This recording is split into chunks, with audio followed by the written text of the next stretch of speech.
Gazette du Togo, une vision sur l'actualité togolaise et sur le monde.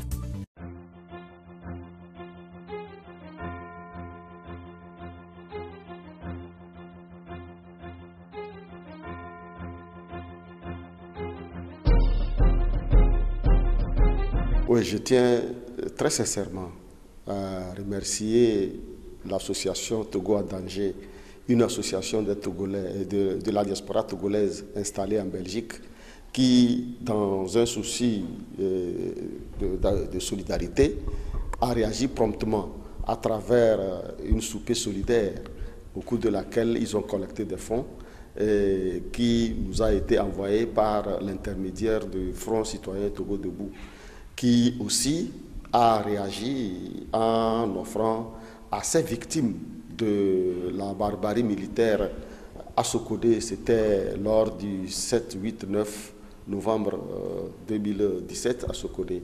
Donc nous avions reçu le don et nous avions convoyé et les distributions ont commencé depuis ce matin.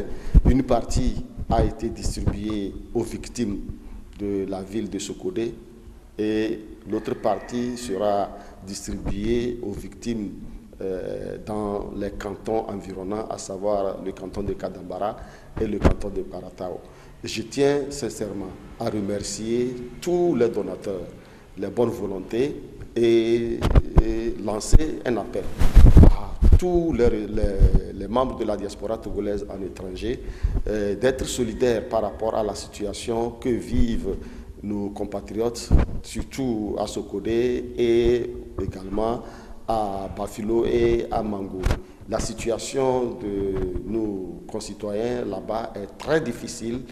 Beaucoup parmi eux ont perdu leur activité, les boutiques ont été saccagées, la situation économique est très précaire, beaucoup de blessés, des mutilés qui seront à vie. Parce qu'il y a des gens qui ont été, dont les pieds ont été cassés à coups de bâton, à coups de hache. Et la barbarie qui était tombée sur la population à Sokodé était inexplicable et inacceptable. Donc c'est pour ça que je tiens personnellement à remercier les membres de l'association Togo en danger installée en Belgique. Au nom de la population, j'exprime cette reconnaissance parce que ça a soulagé un tant soit peu leur souffrance et la situation de pauvreté qui s'est accentuée. Parce que dans les conditions actuelles, les gens ont du mal à revenir. Beaucoup sont encore dans la brousse. Et nous sommes en train d'évaluer les besoins et en tout cas ces déplacés-là ensemble.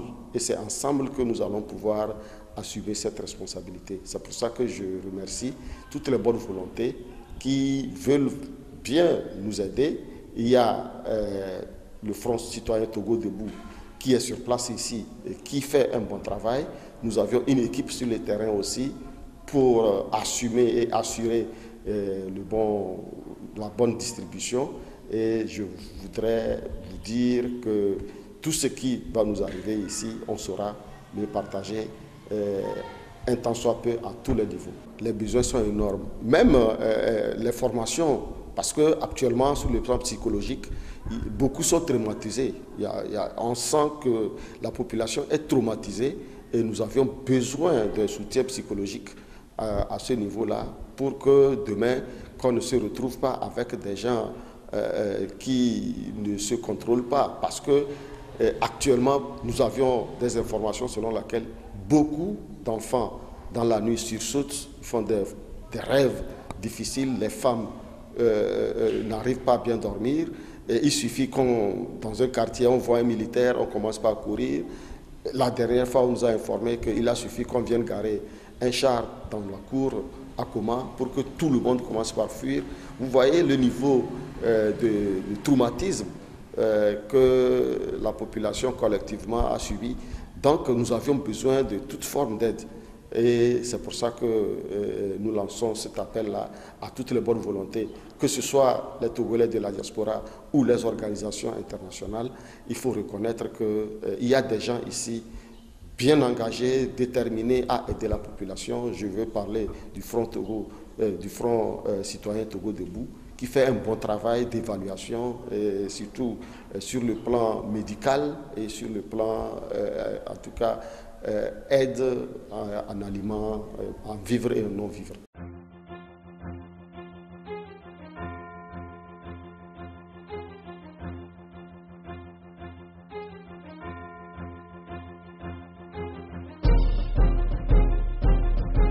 C'est vrai que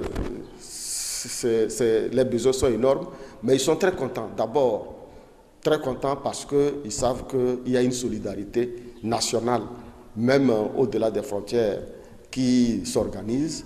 Et ça, ils sentent qu'il y a des gens qui ont pris à bras le corps leur situation, et ça les soulage énormément. Ensuite, pour le peu qu'on leur a donné, parce qu'il y en a qui sont en situation de convalescence, qui ne peuvent pas s'occuper pour faire quoi que ce soit, ça leur permettra au moins au bout d'une semaine de s'alimenter et trouver quoi à manger, et en attendant de voir comment se fera le lendemain.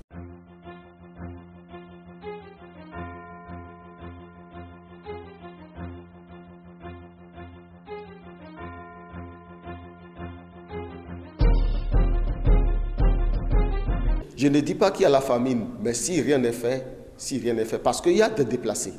Il y a des déplacés et les gens qui ont abandonné leur activité et les gens qui ne sont plus, parce qu'on a poursuivi des gens même dans leur champ, qui sont obligés de quitter la zone. Ça veut dire que si rien n'est fait, les saisons qui arrivent ne seront pas exploitées et à long terme, il y aura beaucoup plus de problèmes, même la famine dont nous parlons.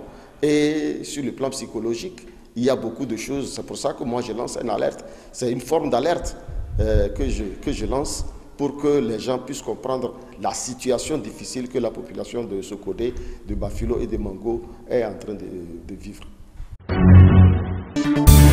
La Gazette du Togo, une vision sur l'actualité togolaise et sur le monde. Rejoignez-nous sur le www.lagazettedutogo.com ou sur nos comptes Facebook, Twitter et YouTube. Pour tout contact, écrivez à contact@lagazettedutogo.com ou appelez le 92 80 88 53. La Gazette du Togo, c'est l'information en continu.